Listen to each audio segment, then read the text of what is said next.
ലോക്സഭാ തെരഞ്ഞെടുപ്പിന്റെ പരസ്യ പ്രചാരണം ഇന്ന് സമാപിക്കും. 19 സംസ്ഥാനങ്ങളിലും കേന്ദ്രഭരണ പ്രദേശമായ ലക്ഷദ്വീപിലുമായി 91 ലോക്സഭാ മണ്ഡലങ്ങളിലേക്കാണ് വോട്ടെടുപ്പ്. ആന്ധ്രാപ്രദേശ്, സിക്കിം, അരുണാചൽ പ്രദേശ്, ഒഡീഷ സംസ്ഥാനങ്ങളിലെ നിയമസഭാ തെരഞ്ഞെടുപ്പും വ്യാഴാഴ്ച നടക്കും. 2014 ശേഷം ലോകത്തെ ഏറ്റവും വലിയ ജനാധിപത്യ പ്രക്രിയയ്ക്കാണ് മറ്റന്നാൾ രാജ്യത്ത് തുടക്കമാകുന്നത്. 543 ലോക്സഭാ സീറ്റുകളിലേക്കുള്ള തെരഞ്ഞെടുപ്പിന്റെ ആദ്യഘട്ട വോട്ടെടുപ്പ് വ്യാഴാഴ്ച രാവിലെ 8 മണിക്ക് 9 ലോക്സഭാ മണ്ഡലങ്ങളിൽ നടക്കും. തെലങ്കാന, ആന്ധ്രാപ്രദേശ്, അരുണാചൽ പ്രദേശ് തുടങ്ങിയ സംസ്ഥാനങ്ങളിലെയും കേന്ദ്രഭരണ പ്രദേശമായ ലക്ഷദ്വീപിലെയും മുഴുവൻ ലോക്സഭാ മണ്ഡലങ്ങളും വ്യാഴാഴ്ച പോളിംഗ് ബൂത്തിലെത്തും. ബീഹാറിലെ 4, ഉത്തർപ്രദേശിലെ 5, ത്രിപുരയിലെ 1, മഹാരാഷ്ട്രയിലെ 7 ലോക്സഭാ മണ്ഡലങ്ങൾ എന്നിങ്ങനെ പ്രധാനപ്പെട്ട സംസ്ഥാനങ്ങളിലെ ആദ്യഘട്ടത്തിൽ ഉൾപ്പെടുന്ന മണ്ഡലങ്ങളിലെയും വോട്ടെടുപ്പ് ഒരുക്കങ്ങൾ പൂർത്തിയായി. അരുണാചൽ വെസ്റ്റിൽ നിന്ന് കേന്ദ്ര ആഭ്യന്തര സഹമന്ത്രി കിരൺ റിജിജു, ബീഹാറിലെ ജമ്മോയിൽ നിന്ന് രാംവിലാസ് പാസ്വാന്റെ മകൻ ചിരാഗ് പാസ്വാൻ, തെലങ്കാനയിലെ നിസാമാബാദിൽ നിന്നും സംസ്ഥാന മുഖ്യമന്ത്രി ചന്ദ്രശേഖർ റാവുവിന്റെ മകൾ കവിത തുടങ്ങിയവരാണ് ആദ്യഘട്ട വോട്ടെടുപ്പിൽ ഉൾപ്പെടുന്ന പ്രമുഖർ. മാവോയിസ്റ്റ് തലസ്ഥാനമായി അറിയപ്പെടുന്ന ഛത്തീസ്ഗഡിലെ ബസ്തർ മണ്ഡലത്തിലും വ്യാഴാഴ്ചയാണ് വോട്ടെടുപ്പ്. പുൽവാമ സ്ഫോടനത്തിനു ശേഷം ആദ്യമായി നടക്കുന്ന തെരഞ്ഞെടുപ്പിൽ ജമ്മുകാശ്മീരിലെ 2 മണ്ഡലങ്ങളായ ബാരാമുള്ള, ജമ്മു എന്നിവ ഉൾപ്പെടുന്നു. കനത്ത സുരക്ഷാ സജ്ജീകരണങ്ങൾ സംസ്ഥാനത്തെങ്ങും ഒരുക്കി. ഇതുകൂടാതെ നിയമസഭാ കാലാവധി കഴിയുന്ന ആന്ധ്ര, അരുണാചൽ, സിക്കിം സംസ്ഥാനങ്ങളിലെ മുഴുവൻ നിയമസഭാ സീറ്റുകളിലേക്കും ഒഡീഷ നിയമസഭയിലേക്കുള്ള ആദ്യഘട്ട വോട്ടെടുപ്പും വ്യാഴാഴ്ചയാണ് നിശ്ചയിച്ചിരിക്കുന്നത്. പരസ്യപ്രചാരണങ്ങൾ ഇന്ന് വൈകുന്നേരം സമാപിക്കും. 17ാം ലോക്സഭയിലേക്കുള്ള ജനഹിതത്തിന്റെ സൂചനകൾ വ്യാഴാഴ്ചയോടെ പ്രകടമാകുമെന്നും രാഷ്ട്രീയ നിരീക്ഷകർ ചൂണ്ടിക്കാട്ടുന്നു. News bureau, Delhi.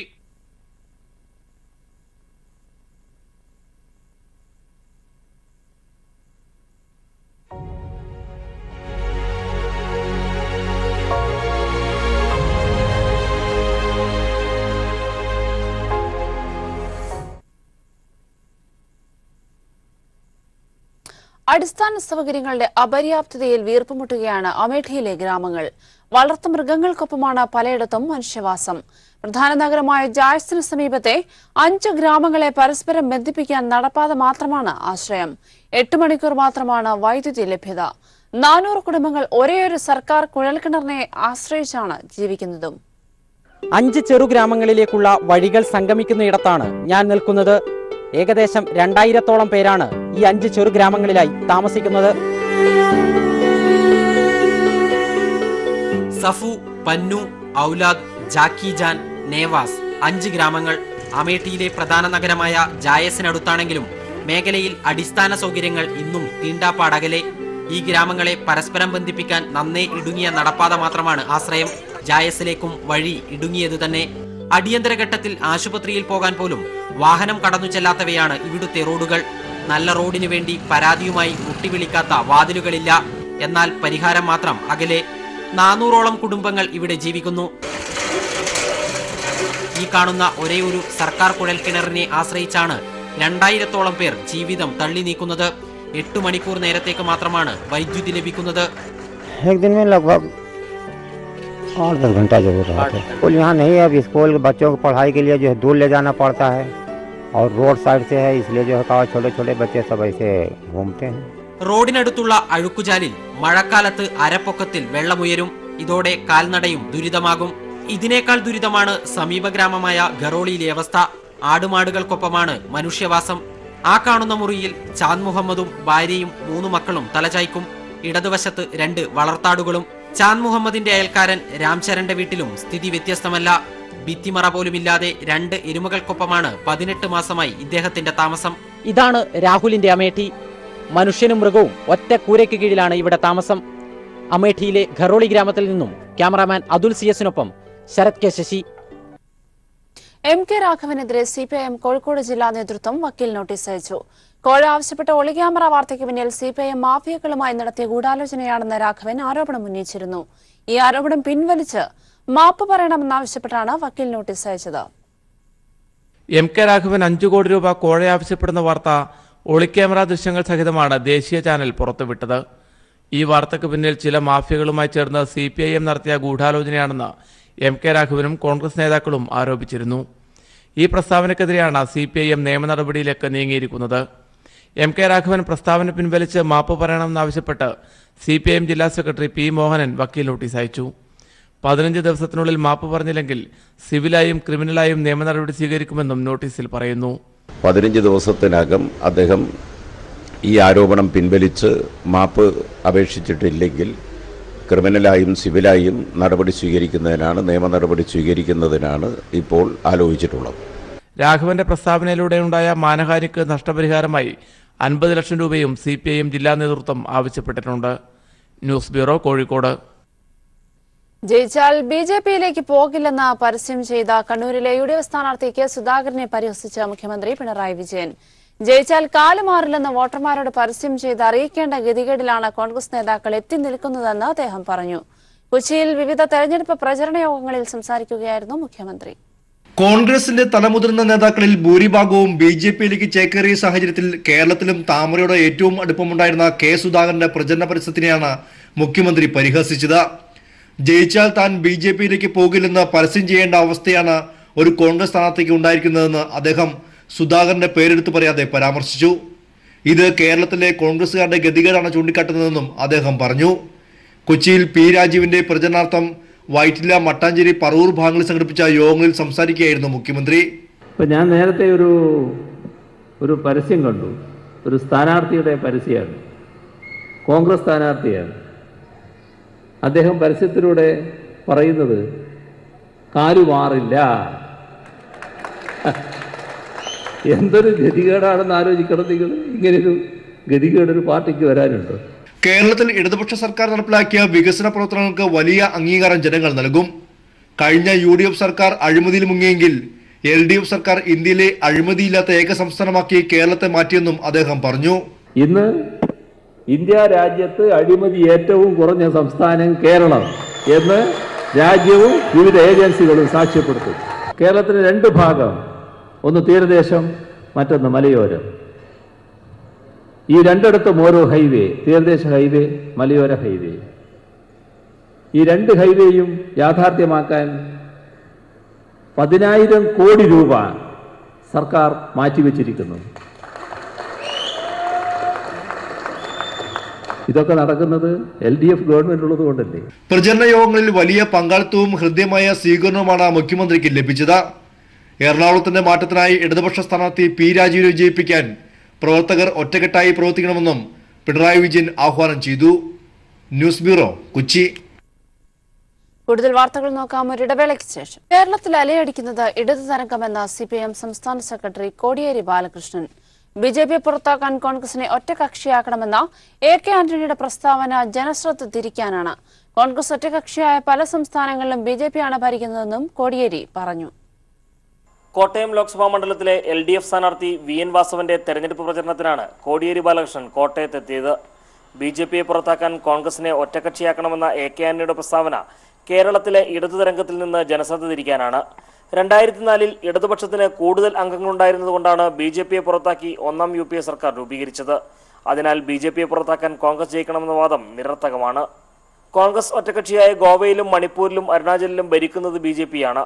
ദേവഗൌഡയും VP സിംഗും പ്രധാനമന്ത്രിമാരായത് ഏറ്റവും വലിയ ഒറ്റകക്ഷിയായിരുന്നപ്പോഴല്ലെന്നും ചരിത്ര വസ്തുതകൾ നിരത്തി കോടിയേരി പറഞ്ഞു. ഇപ്പോൾ AK ആന്റണി കഴിഞ്ഞ ദിവസം കേരളത്തിൽ വന്നിട്ട് പറഞ്ഞു, BJP-യെ പുറത്താക്കണമെങ്കിൽ ഇടതുപക്ഷത്തിന് വോട്ട് ചെയ്യാൻ പാടില്ല എന്ന്. പക്ഷെ ഇടതുപക്ഷത്തിന് 18 സീറ്റ് കിട്ടിയത് കൊണ്ടല്ലേ 2004-ൽ BJP-യെ പുറത്താക്കാൻ സാധിച്ചത്. അന്ന് കേരളത്തിൽ ഒരു സീറ്റിൽ പോലും കോൺഗ്രസ് ജയിച്ചില്ല. കോൺഗ്രസ് ഏറ്റവും വലിയ കക്ഷിയായാലേ BJP-യെ പുറത്താക്കാൻ കഴിയൂ എന്നാണ് ഇപ്പോൾ കോൺഗ്രസുകാർ പ്രചരിപ്പിക്കുന്നത്. കോൺഗ്രസ് ഒറ്റകക്ഷിയായതുകൊണ്ടല്ല മൻമോഹൻ സിംഗ് മന്ത്രിസഭ രൂപീകരിച്ചതെന്ന വസ്തുത AK ആന്റണി ജനങ്ങളിൽ മറച്ചു പിടിക്കുകയാണ്. പാർലമെന്റിൽ നരേന്ദ്രമോദിയെ രൂക്ഷമായി വിമർശിച്ച ശേഷം കെട്ടിപ്പിടിച്ച് പരിഹാസനായ നേതാവാണ് രാഹുൽ ഗാന്ധിയെന്നും കോടിയേരി പറഞ്ഞു. കുമരകത്തും പാമ്പാടിയിൽ നടന്ന പൊതുസമ്മേളനത്തിലാണ് കോടിയേരി ബാലകൃഷ്ണൻ പങ്കെടുത്തത്. News bureau, Kottayam. തന്നെ കീചകൻ എന്ന് വിളിച്ച കോൺഗ്രസ് നേതാവ് AK ആന്റണിക്ക് RSSന്റെ സ്വരമെന്ന P. ജയരാജൻ. RSSനെ പ്രീണിപ്പിച്ച് വോട്ടുകൾ നേടാനുള്ള നീക്കമാണ് ആന്റണി നടത്തുന്നതെന്നും P. ജയരാജൻ പറഞ്ഞു. കഴിഞ്ഞ ദിവസം കണ്ണൂരിൽ നടന്ന UDF പൊതുയോഗത്തിലാണ് AK ആന്റണി വടകരയിലെ LDF സ്ഥാനാർത്ഥി P. ജയരാജനെ വ്യക്തിപരമായി അവഹേളിച്ച് സംസാരിച്ചത്. P. ജയരാജനെ കീചകനോട് ഉപമിച്ചായിരുന്നു ആന്റണിയുടെ പ്രസംഗം.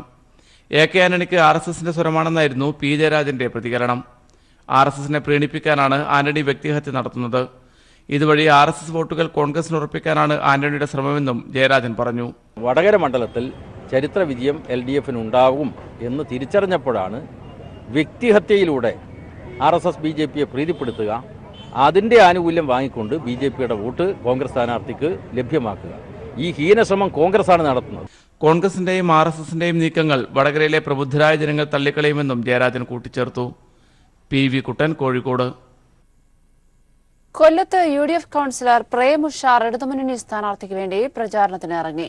RSPയുടെ ഭാഗമായി നിന്ന നേതാവാണ് പ്രേം ഉഷാർ. RSPക്ക് ഇടതുപക്ഷ സ്വഭാവം നഷ്ടപ്പെട്ടെന്നും UDF സ്ഥാനാർത്ഥിയുടെ സംഖ്യബന്ധത്തിലും മനംനൊന്താണ് താൻ UDF ബന്ധം ഉപേക്ഷിക്കുന്നതെന്ന് പ്രേം ഉഷാർ കൈരളി ന്യൂസിനോട് പറഞ്ഞു. പതിറ്റാണ്ടുകളായി UDFന് വേണ്ടി മാത്രം പ്രവർത്തിച്ചുവന്ന പ്രേം ഉഷാർ RSP ബന്ധം ഉപേക്ഷിക്കുന്നത് സ്ഥാനമാനങ്ങൾക്ക് വേണ്ടിയല്ല, ഇടതുപക്ഷ രാഷ്ട്രീയം ഉയർത്തിപ്പിടിക്കാനാണ്. അദ്ദേഹം കൊല്ലം ലോക്സഭാ മണ്ഡലത്തിലെ ഇടതുമുന്നണി സ്ഥാനാർത്ഥി KN ബാലഗോപാലിന് വേണ്ടി വോട്ടഭ്യർത്ഥിച്ച് ഭവന സന്ദർശനം ആരംഭിച്ചു. ഇന്നലെ വരെ ഞാൻ വന്ന് UDFന് ഔട്ട് വെച്ചു. ഇപ്പൊ ഞാൻ ശരി കണ്ടെത്തി അരിവാൾ ചുറ്റി നക്ഷത്രത്തിന് വോട്ട് ചെയ്യണം കേട്ടോ. നമുക്കെല്ലാം ഒരുമിച്ച് മതനിരപേക്ഷ നിലപാട് ഉയർത്തിപ്പിടിക്കുന്ന ഇടതുപക്ഷത്തിന്റെ കരുത്ത് കൂടേണ്ടുന്നത് രാജ്യത്തിന് ഇന്ന് ആവശ്യമാണെന്ന് പ്രേം ഉഷാർ പറഞ്ഞു. ക്കെതിരെ നിരപേക്ഷത ഗവൺമെന്റ് കേന്ദ്രത്തിൽ ഉണ്ടാകുമ്പോൾ ഉറച്ച നിലപാടിൽ നിൽക്കാൻ കഴിയുന്നത് ഇടതുപക്ഷ പ്രസ്ഥാനങ്ങൾക്കാണ്. ഇടതുപക്ഷ പ്രസ്ഥാനങ്ങളിലൂടെ വിജയിച്ചു വരുന്ന പാർലമെന്റ് അംഗങ്ങൾക്ക് മാത്രമേ കഴിയുമെന്ന് യാതൊരു സംശയമില്ല. പല അനുഭവങ്ങളിലൂടെ നമുക്ക് RSP എന്ന പാർട്ടിക്കിന്ന് ദിശാബോധം നഷ്ടപ്പെട്ട് ഏതാനും വ്യക്തികളുടെ കളിപ്പാവയായെന്നും സംഘപരിവാർ ബന്ധം UDF സ്ഥാനാർത്ഥി പ്രേമചന്ദ്രൻ തന്നെ വേദികളിൽ ചർച്ചയാക്കുന്നത് കുറ്റബോധം കൊണ്ടാണെന്നും പ്രേം ഉഷാർ ആരോപിച്ചു. ആ പാർലമെന്റ് അംഗം സ്ഥാനാർത്ഥി ശ്രീ പ്രേമചന്ദ്രൻ തന്നെ ഓരോ വേദികളിലും അദ്ദേഹം ചെയ്ത പ്രവർത്തനങ്ങളെക്കുറിച്ചോ അദ്ദേഹം ഈ പാർലമെന്റ് മണ്ഡലത്തിൽ നടത്തിയ വികസന പ്രവർത്തനത്തെക്കുറിച്ചല്ല അദ്ദേഹം സംസാരിക്കുന്നത്. അദ്ദേഹത്തിനെതിരെ സംഘീയാരോപണത്തെക്കുറിച്ചാണ് അദ്ദേഹം കടന്നില്ലെന്ന വേദികളിൽ മുഴുവനും ചർച്ച ചെയ്യപ്പെടുന്നത്, അദ്ദേഹം പ്രസംഗിക്കപ്പെടുന്നത്. അപ്പോൾ അദ്ദേഹത്തിൻ്റെ മനസ്സ് തന്നെ പറയുന്നുണ്ട്. കൊല്ലം കോർപ്പറേഷനിലെ വടക്കേവിള ഡിവിഷനിലെ കൗൺസിലറാണ് പ്രേം ഉഷാർ.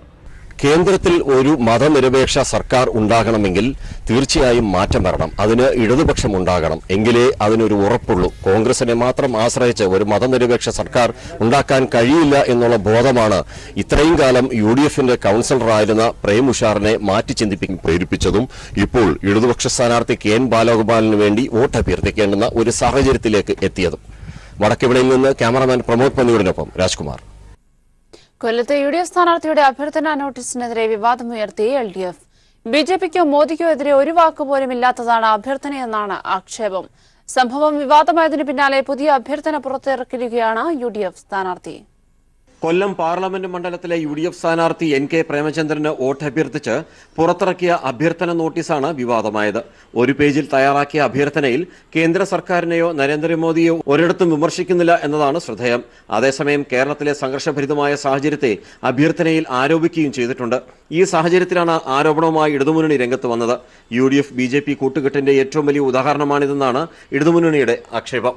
ആ അഭ്യർത്ഥനയിൽ അദ്ദേഹം എവിടെയും BJP, RSS, നരേന്ദ്രമോദി, കേന്ദ്ര സർക്കാർ തുടങ്ങിയ പദങ്ങളൊന്നും തൻ്റെ അഭ്യർത്ഥനയിൽ ഉണ്ടാകരുത് എന്ന് അദ്ദേഹം വളരെ കൃത്യതയോടുകൂടി നിലപാടെടുത്തു എന്നുള്ളതാണ് ഏറ്റവും പ്രധാനപ്പെട്ട കാര്യം. BJPയെ പരാമർശിക്കാത്ത അഭ്യർത്ഥന UDFനുള്ളിൽ തന്നെ അസ്വാരസ്യങ്ങൾക്ക് ഇടയാക്കി. ലീഗ് അടക്കമുള്ള ഘടകകക്ഷികൾ ഇക്കാര്യത്തിലെ അതൃപ്തി രേഖപ്പെടുത്തിയതോടെ പുതിയ അഭ്യർത്ഥന പുറത്തിറക്കി. നരേന്ദ്രമോദിയെയും കേന്ദ്ര സർക്കാരിനെയും RSSനെയും ഇപ്പോൾ ആവശ്യത്തിന് വിമർശിക്കാൻ പുതിയ നോട്ടീസിൽ UDF തയ്യാറായി. അതേസമയം മുന്നണിക്കുള്ളിൽ തന്നെ എതിർപ്പ് വന്ന ഘട്ടത്തിൽ ആദ്യ അഭ്യർത്ഥന പിൻവലിച്ചു പുതിയതിറക്കിയതാണെന്ന ആക്ഷേപവും ഇടതുമുന്നണി ഉയർത്തുന്നുണ്ട്. ന്യൂസ് ബ്യൂറോ, കൊല്ലം. CPMന്റെ കലാജാഥയ്ക്കെതിരെ RSS ആക്രമണം. പെൺകുട്ടികളെ രക്ഷിക്കുന്നതിനിടെ CPM നേതാവിന് മർദ്ദനമേറ്റു. കടവൂർ TSS ലൈബ്രറി പ്രസിഡന്റും CPM ലോക്കൽ കമ്മിറ്റി അംഗവുമായ രവീന്ദ്രൻ നായർക്ക് മർദ്ദനത്തിൽ പരിക്കേറ്റു. കൊല്ലം പാർലമെന്റ് മണ്ഡലം ഇടതുമുന്നണി സ്ഥാനാർത്ഥി KN ബാലഗോപാലിന്റെ പ്രചരണാർത്ഥം സംഘടിപ്പിച്ച കലാജാഥയ്ക്ക് നേരെയായിരുന്നു സംഘപരിവാർ ആക്രമണം. ബാലസംഘത്തിന്റെ നേതൃത്വത്തിൽ കടവൂർ ജംഗ്ഷനിൽ അവതരിപ്പിച്ച കലാജാഥയിലാണ് ആക്രമണം ഉണ്ടായത്. കലാജാഥ അവതരിപ്പിച്ചപ്പോഴാണ് കൊച്ചുകുട്ടികൾ ഉൾപ്പെടെയുള്ള സംഘത്തിനു നേരെ 8ഓളം വരുന്ന RSS സംഘം അക്രമം നടത്തിയത്. കടവൂരിലെ RSS പ്രവർത്തകരായ ശ്രീകുമാർ, ബിനു കെ രാജ, നന്ദു തുടങ്ങിയവരുടെ നേതൃത്വത്തിലെത്തിയ സംഘമാണ് പെൺകുട്ടികൾക്കു നേരെ ഭീകരാന്തരീക്ഷം സൃഷ്ടിച്ചത്.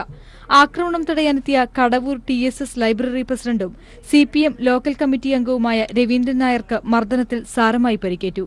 ന്യൂസ് ബ്യൂറോ, കൊല്ലം. പാർലമെന്റ് തെരഞ്ഞെടുപ്പിലെ ഇടതുപക്ഷ സ്ഥാനാർത്ഥികളുടെ വിജയത്തിനായി യുവജന സംഘടനകളുടെ നേതൃത്വത്തിൽ പ്രത്യേക സ്ക്വാഡുകൾ പ്രചരണത്തിനിറങ്ങി. തിങ്കൾ, ചൊവ്വ, ബുധൻ ദിവസങ്ങളിലായി 2 ലക്ഷം യുവജനങ്ങളാണ് പ്രചരണവുമായി രംഗത്തിറങ്ങുന്നത്. ഈ മാസം 12 മുതൽ യുവജന വഞ്ചന തുറന്നു കാട്ടുന്ന പ്രചരണ പ്രവർത്തനങ്ങൾ റെയിൽവേ സ്റ്റേഷനുകളിലും ബസ് സ്റ്റാൻഡുകളിലും കേന്ദ്രീകരിച്ച് സംഘടിപ്പിക്കും. ബൂത്ത് തലത്തിൽ യുവജന കൺവെൻഷനുകൾ ചേർന്നാണ് സ്ക്വാഡുകൾ രൂപീകരിച്ചത്. BJP സർക്കാരിന്റെ വർഗീയതയ്ക്കും ജനവിരുദ്ധ നയങ്ങൾക്കുമെതിരെയും രാജ്യത്ത് കോൺഗ്രസിന്റെ അവസരവാദ നിലപാട് തുറന്നുകാട്ടിയുമാണ് സ്ക്വാഡുകൾ ഭവന സന്ദർശനം നടത്തുന്നത്. DYFI, AIYF തുടങ്ങി യുവജന സംഘടനകളിൽ നിന്നായി 2 ലക്ഷം യുവജനങ്ങളാണ് പ്രചരണവുമായി രംഗത്തിറങ്ങിയിട്ടുള്ളത്. 28 മുതൽ 31 വരെ യൂത്ത് വോട്ടർ പട്ടിക യുവാക്കൾ സംഘടിപ്പിച്ചു, യൂത്ത് വോട്ടർ പട്ടിക തയ്യാറാക്കി. അതിൻ്റെ പശ്ചാത്തലത്തിലാണ് ഇടതുപക്ഷ യുവജന സംഘടനകളാകെ ചേർന്ന് ഇന്നു മുതൽ 3 ദിവസക്കാലം കേരളത്തിൽ മുഴുവൻ വോട്ടർമാരെയും നേരിൽ കണ്ട്, പ്രത്യേകിച്ചും യുവതി യുവാക്കളെ നേരിൽ കണ്ട് വോട്ടഭ്യർത്ഥിക്കാനുള്ള പരിപാടി ഇന്നിപ്പോൾ രാവിലെ മുതൽ അത് ആരംഭിച്ചു. എല്ലാ ഇടതുപക്ഷ യുവജന സംഘടനകളും വളരെ ശക്തമായി ഈ പ്രവർത്തനത്തിന്റെ ഭാഗമായി മാറുന്നുണ്ട്. ഇതിനോടകം തന്നെ യുവജന സംഘടനകളുടെ നേതൃത്വത്തിൽ വിവിധങ്ങളായ പ്രവർത്തനം സംസ്ഥാനത്തൊട്ടാകെ സംഘടിപ്പിച്ചു. യൂത്ത് പാർലമെന്റ്, കലാജാഥകൾ, വിളംബര റാലികൾ, യുവതീ സംഗമം, കൂട്ടയോട്ടം ഉൾപ്പെടെയുള്ള പരിപാടിക്ക് വലിയ പിന്തുണയാണ് യുവാക്കളിൽ നിന്ന് ലഭിച്ചുകൊണ്ടിരിക്കുന്നത്. നെടുമങ്ങാട് നടന്ന ഭവന സന്ദർശനം DYFIയുടെ സംസ്ഥാന സെക്രട്ടറി A. റഹീമും, എറണാകുളത്ത് സംസ്ഥാന പ്രസിഡന്റ് S. സതീഷും, കൽപ്പറ്റയിൽ AIYFന്റെ സംസ്ഥാന സെക്രട്ടറി മഹേഷ് കക്കത്തും, തിരുവനന്തപുരത്ത് സംസ്ഥാന പ്രസിഡന്റ് R. സജിലാലും നേതൃത്വം നൽകി. News bureau, Thiruvananthapuram. PM Narendra Modi എന്ന ചിത്രത്തിനെതിരായ ഹർജിയിൽ സുപ്രീംകോടതി ഇന്ന് വീണ്ടും വാദം കേൾക്കും. ചീഫ് ജസ്റ്റിസ് അധ്യക്ഷനായ 3-അംഗ ബെഞ്ചാണ് കേസ് പരിഗണിക്കുക. പ്രധാനമന്ത്രി നരേന്ദ്രമോദിയുടെ ജീവിതത്തിന്റെ അടിസ്ഥാനത്തിൽ തയ്യാറാക്കിയ ചിത്രമാണ് PM നരേന്ദ്രമോദി. ചിത്രത്തിന്റെ റിലീസ് തടയണമെന്നാവശ്യപ്പെട്ട ഇന്ത്യൻ നാഷണൽ കോൺഗ്രസ് നേതാവ് അമിൻ പൻവറാണ് സുപ്രീംകോടതിയിൽ ഹർജി ഫയൽ ചെയ്തത്. കഴിഞ്ഞ ദിവസം കേസ് പരിഗണിച്ചപ്പോൾ സിനിമ തടയാൻ കോടതി വിസമ്മതിച്ചിരുന്നു.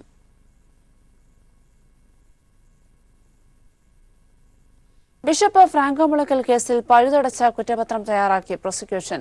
ഒരു ബിഷപ്പ് തന്റെ കീഴിലുള്ള കന്യാസ്ത്രീയുടെ പരാതിയിൽ വിചാരണ നേരിടുന്ന ആദ്യ കേസെന്ന നിലയിൽ വളരെ സൂക്ഷ്മമായും വസ്തുതാപരമായും തെളിവുകൾ നിരത്തിയാണ് പ്രോസിക്യൂഷൻ കുറ്റപത്രം തയ്യാറാക്കിയത്. കുറ്റപത്രം പാലാ കോടതിയിൽ സമർപ്പിക്കും. കുറ്റപത്രത്തോടൊപ്പം സമർപ്പിക്കുന്ന റിപ്പോർട്ടിൽ പ്രതിക്കെതിരെ അന്വേഷണത്തിൽ കണ്ടെത്തിയ തെളിവുകൾ വളരെ വിശദമായി പ്രതിപാദിച്ചിട്ടുണ്ട്. അന്യായമായി തടഞ്ഞുവെക്കൽ, അധികാര ദുർവിനിയോഗം നടത്തിയുള്ള ലൈംഗിക പീഡനം, പ്രകൃതിവിരുദ്ധ ലൈംഗിക പീഡനം, ഭീഷണിപ്പെടുത്തൽ, സ്വാധീനം ഉപയോഗിച്ച് ഒരേ സ്ത്രീയെ തുടർച്ചയായി ബലാത്സംഗം ചെയ്തു തുടങ്ങിയ 5 വകുപ്പുകൾ ചുമത്തിയാണ് കുറ്റപത്രം. ജീവിതകാലം മുഴുവനോ 10 വർഷത്തിലധികമോ തടവ് ശിക്ഷ ലഭിക്കാവുന്ന വകുപ്പുകളാണ് പലതും. മേജർ ആർച്ച് ബിഷപ്പ് കർദിനാൾ മാർ ജോർജ് ആലഞ്ചേരി, പാലാ രൂപത ബിഷപ്പ് ജോസഫ് കല്ലറങ്ങാട്ട് എന്നിവരടക്കം 4 ബിഷപ്പുമാരും 25 കന്യാസ്ത്രീകളും 11 വൈദികരുമടക്കം 83 സാക്ഷികളാണ് പ്രോസിക്യൂഷൻ ഹാജരാക്കിയ കുറ്റപത്രത്തിലുള്ളത്. പ്രധാനപ്പെട്ട 10 സാക്ഷികളുടെ മൊഴികൾ രേഖപ്പെടുത്തിയ 7 മജിസ്ട്രേറ്റുമാരും ഈ കേസിൽ സാക്ഷികളാണ്. മൊഴികളും രേഖകളും ഉൾപ്പെടെ 2000 പേജുകൾ വരുന്ന കുറ്റപത്രത്തോടൊപ്പം 101 രേഖകളും കോടതിയിൽ ഹാജരാക്കും. സാക്ഷികളുടെ കൂറുമാറ്റം തടയുന്നതിന് മുഴുവൻ സാക്ഷികളുടെ മൊഴികളും വീഡിയോയിൽ പകർത്തിയിട്ടുണ്ട്. Special prosecutor advocate Jithesh J ബാബുവിന്റെയും അന്വേഷണത്തിന് നേതൃത്വം നൽകിയ ജില്ലാ പോലീസ് മേധാവി ഹരിശങ്കറിന്റെയും നിർദ്ദേശങ്ങളനുസരിച്ചാണ് അന്തിമ കുറ്റപത്രം തയ്യാറാക്കിയത്. Vaikom DYSP K. Subhash, SI MP Mohandas എന്നിവരാണ് അന്വേഷണത്തിന് നേതൃത്വം നൽകിയത്. News bureau, Kottayam. നടിയെ ആക്രമിച്ച കേസിൽ കുറ്റം ചുമത്തുന്നത് സ്റ്റേ ചെയ്യണമെന്നാവശ്യപ്പെട്ട് ദിലീപ് നൽകിയ അപേക്ഷ സുപ്രീംകോടതി ഇന്ന് പരിഗണിക്കും. ഖാൻവൽക്കർ അധ്യക്ഷനായ 2-അംഗ ബെഞ്ചാണ് അപേക്ഷ പരിഗണിക്കുക. അപേക്ഷ അടിയന്തരമായി പരിഗണിക്കണമെന്ന് ദിലീപിന്റെ അഭിഭാഷകർ ഇന്നലെ സുപ്രീംകോടതിയിൽ ആവശ്യപ്പെട്ടിരുന്നു. കുറ്റം ചുമത്തുന്നതിനായി കേസ് ബുധനാഴ്ച വിചാരണ കോടതി പരിഗണിക്കുന്ന സാഹചര്യത്തിലാണ് ദിലീപ് അപേക്ഷ നൽകിയത്. കേസിൽ മെമ്മറി കാർഡിന്റെ പകർപ്പ് ആവശ്യപ്പെട്ടുള്ള ദിലീപിന്റെ ഹർജി സുപ്രീംകോടതിയുടെ പരിഗണനയിലാണ്. അതിൽ തീരുമാനമാകും വരെ കുറ്റം ചുമത്തൽ പാടില്ലെന്നാണ് ദിലീപിന്റെ വാദം.